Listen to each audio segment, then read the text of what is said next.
रात के 9 बज रहे थे। सास और नंद आशी को देख रही थी और आशी उनकी आंखों में देखकर डर से थर थर कांप रही थी। उसकी सास चिल्लाकर बोली, तुम्हारी हिम्मत कैसे हुई? मेरे ही घर में ऐसा कुछ करने की 4 दिन भी नहीं हुए मेरे घर में आए तुम्हें और खुद को मालकिन समझने लगी। क्या आने दो मेरे बेटे को, तुम्हारे हाथ पैर तोड़ने के लिए नहीं कहा तो मेरा नाम भी शारदा नहीं। आज ऐसा क्या हुआ क्या पता। सास जितनी निर्दय थी उतना ही निर्दय अपने बेटे को भी कर दिया था। हर एक नई दुल्हन अपने पति के घर आने के लिए राह देखती है, पर आशी वह तो उसके पति की राह भी कभी नहीं देखती थी, क्योंकि वह अपने पति से बहुत डरती थी। मन ही मन में भगवान का जाप जप रही थी कि उसका पति आज घर पर आए ही नहीं, पर जब तक उसका पति घर पर न आए तब तक उसकी सास उसे खाना खाने नहीं देगी। उसकी निर्दय सास ने रसोई घर को ताला लगा रखा था। ऐसा क्या हुआ था कि शारदा आशी को इस प्रकार का दुख दे रही थी? और आशी का पति मतलब आशीष का ऐसा स्वभाव क्यों था कि नई दुल्हन होकर भी वह अपने पति की राह नहीं देखती थी? आशी की शादी आशीष से 5 महीने पहले हुई थी। आशी के माँ बाप नहीं थे। 12वीं की पढ़ आई होते ही उसके चाचा चाची ने उसकी शादी करवा दी। आशी की जिम्मेदारी से उसके चाचा चाची मुक्त हो गए। उसकी चाची ने उसकी शादी के बाद के त्योहार भी नहीं मनाए। उसे 4 दिन के लिए मायके में त्योहार मनाने के लिए बुलाया भी नहीं। उसकी शादी करके जिम्मेदारी से मुक्त हो गए। बस आशी के ससुराल में उसकी सास शारदा, पति आशीष और ननंद रोहिणी जिसकी सगाई हो चुकी थी और जल्द ही शादी होने वाली थी। छोटा सा परिवार था। सुर्खी और शांतिपूर्ण गृहस्थी का सपना लेकर आशी इस घर में आई थी। पर सपना तो सपना ही होता है। हर समय सपना सच होना मुमकिन नहीं होता है। उसका भी सुखी गृहस्थी का सपना तो सपना ही रह गया। आशी की उम्र 18 की साल थी और आशीष 30 साल का था। दोनों के बीच में 12 साल का अंतर था। सास शारदा ने आशी के लिए 10 नियम बनाए थे। सुबह 4 बजे उठकर पूरे घर की साफ सफाई करना, बाद में नहाकर भगवान की पूजा करने के बाद में रसोई में जाना, हमेशा सर पर पल्लू रखना, सबसे पहले खाना ना खाना, मतलब सबके खाने के बाद ही आशी खा सकती थी। ऐसे और भी कितने नियम कायदे शारदा ने आशी के लिए बनाए थे। आशी को यह नियम पालन करने ही पड़ते थे, पर अभी उम्र ही क्या थी उसकी। उस वक्त उसके हाथ से अगर भूल हो भी जाती तो उसका पति या उसकी सास या फिर उसकी नंद उसे सजा देते थे। उसे मारने की भी कोई कर्मी नहीं रखते थे। उसे 5 साल बड़ी नंद रोहिणी उस पर हाथ उठाने के लिए जरा भी नहीं सोचती थी। शादी को 1012 दिन हुए थे।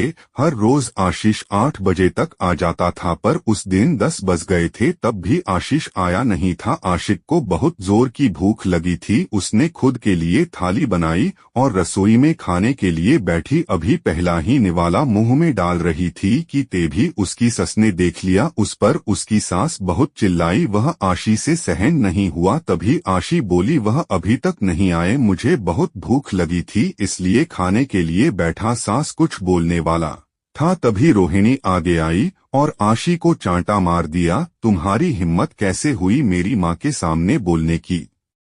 तुम्हारे घर में तुम्हें खाना नहीं मिलता था क्या? मेरा भाई तुम्हारा पति है, उसकी राह नहीं देख सकती क्या? अरे औरतें आपने पति के लिए ब्याह कुछ नहीं करती है? उतने में सास बोली, रहने दे रोहिणी, क्यों इसको संस्कार सिखा रही है? माँ बाप तो रहे नहीं और चाचा चाची ने ऐसी लड़की हमारे पल्ले बांध दी। रहने दे, तू चल बाहर, मैं ही रसोई में ताला लगा देती हूँ। और उसे रसोई से बाहर धकेल कर ताला लगा दिया। आशी आंखों में आंसू लेकर बस देखती ही रह गई।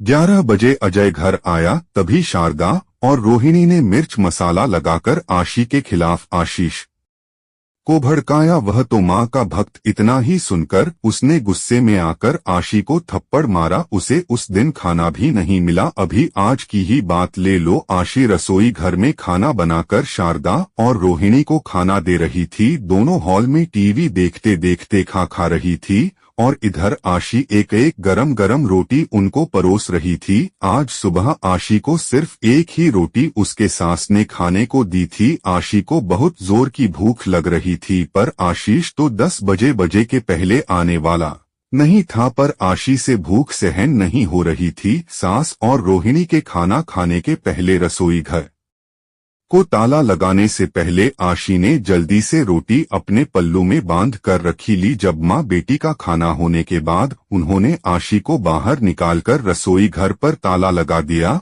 और दोनों अपने रूम में आराम करने के लिए चली गई। उसने पल्लू में बंधी हुई रोटी निकाली और रोटी वैसे ही बिना सब्जी के खाने लगी। रोटी खाते खाते उसके आंखों से आंसू बह रहे थे। उसका स्वाभिमान इस बात के लिए रजाम नहीं दे रहा था, लेकिन क्या करें, यह भी उसे समझ आ रहा था। ठीक उसी समय शारदा कोई काम के लिए उधर आई और उसने आशी को रोटी खाते हुए देख लिया। बस फिर क्या होगा, तमाशा चालू हो गया और उस वजह से आशी भगवान से प्रार्थना कर रही थी कि अजय घर पर आए ही नहीं, क्या पता आज वह क्या करेगा। शादी के बाद इनके ही सामने खाना खाया था, तब भी थप्पड़ मार था, पर आज तो रोटी चुरा कर खा रही थी। थोड़ी देर बाद आशीष घर पर आया तो आशी का दिल जोर जोर से धड़कने लगा। डर के मारे पसीने से भीग गई। कुछ ही मिनटों बाद अचानक से आशीष की जोर से आवाज आई, आशी जल्दी बाहर आओ। आशी डरकर थर-थर कांपते हुए बाहर आई। देखा तो सांस अभी भी शेर की तरह उसकी तरफ देखकर गुर्रा रही थी। रोहिणी भी मन ही मन में मुस्कुराकर देख रही थी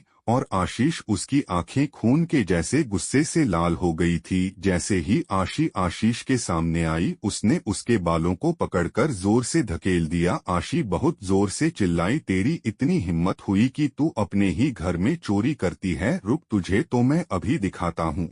बोलते बोलते आशीष ने अपने कमर का बेल्ट निकाला और आशी को मारने लगा। आशी जोर जोर से रोते हुए दर्द से चिल्लाते हुए उसकी माफी मांग रही थी, पर उसके पति को और घर में रहने वाली दोनों औरतों को उस पर दया नहीं आई। आशी से सहन नहीं हो रहा था। तभी उसने आशीष को धक्का दिया और घर के बाहर भागने लगी। तभी अरे पकड़ो उसे, बाहर कहाँ चली शारदा आशीष से बोली। तभी आशीष बोला, जाने दो माँ, भागकर कहाँ जाएगी, कहाँ, उसे पालने के लिए उसके मायके वाले हैं जो उसे संभाल लेंगे, आएगी वापस घूम के यहीं पर, जाने दो उसे, पहले मुझे खाना पोसो, मुझे बहुत भूख लगी है। आशीष का बोलना सुनकर शारदा ने आशीष को खाना दिया और आज भी सभी खाने के लिए बैठे, पर आशी की याद किसी को भी नहीं आई। बाद में थोड़ी देर बाद आशी घर में आई। उसे देखकर तीनों राक्षस जैसे हंसते हंसते उसके सामने खड़े हुए। आ गई क्या वापस महारानी, क्या हुआ, मायके वालों ने घर में नहीं लिया। शारदा ने उसे टोंट मारा। तभी आशीष उसे बोला, जब तक तुम मेरे पैरों पर अपनी नाक नहीं रगड़ी तब तक मैं तुम्हें घर के अंदर आने नहीं दूंगा। मुझे धक्का देकर चली गई थी ना। तभी रोहिणी बोली, हाँ भैया,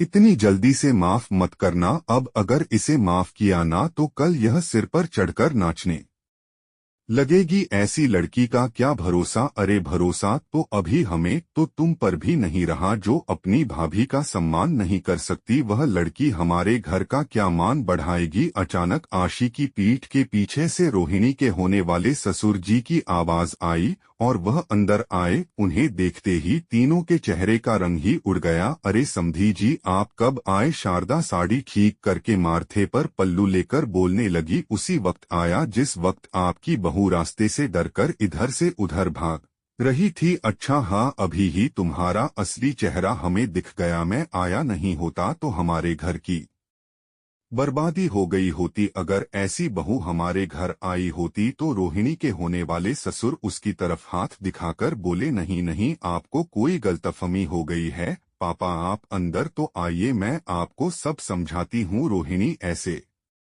बोली तो उसके ससुर बोले, कौन से पापा, किसके पापा, माफ करो, हमें अब आपके साथ कोई भी रिश्ता नहीं करना और जो आपको समझाना है ना वह बाहर खड़ी पुलिस को बताना। अचानक पीठ के पीछे से पुलिस अंदर आई। पुलिस को देखकर उन तीनों की बोलती ही बंद हो गई। क्या बोले कुछ समझ नहीं आ रहा था। तभी शारदा नर्म आवाज से आशी से बोली, अरे बहू, छोटी बात पर कोई पुलिस को बुलाता है क्या, छोटी सी गलतफहमी हो गई है ना, और ऐसी छोटी बड़ी परीक्षा हर एक औरत को शादी के बाद देनी ही पड़ती है और यह तो तुम्हारा ससुराल है ना, ससुराल वालों का मान रखना तो तुम्हारा कर्तव्य है। बेटा माफ कीजिए सासू जी, मुझे ऐसी परीक्षा देने का कोई शौक नहीं है। मैंने शादी थप्पड़ खाने के लिए नहीं की थी। और यह ऐसा कैसा ससुराल जहां मुझे रोटी थी, और यह ऐसा कैसा ससुराल जहां मुझे रोटी भी चुराकर खानी पड़ती थी। आपने मुझे कमजोर समझा था, क्या मेरा मायका नहीं है? पर मैं कमजोर नहीं हूँ। अभी यही संस्कार अपने बच्चों को जेल में देना। अंत में पुलिस ने उन तीनों को पकड़कर जेल के अंदर डाला। रोहिणी की ससुराल वालों ने शादी तोड़ दी और आशी को एक स्वयंसेवक संस्था ने आगे जाने का मार्ग दिखाया। आशी संस्था के साथ में काम करके लोगों को घर में होने वाली घरेलू हिंसा के बारे में जागरूकता फैलाने लगी। उसने अभी सही मायने में जिंदगी की नई शुरुआत की।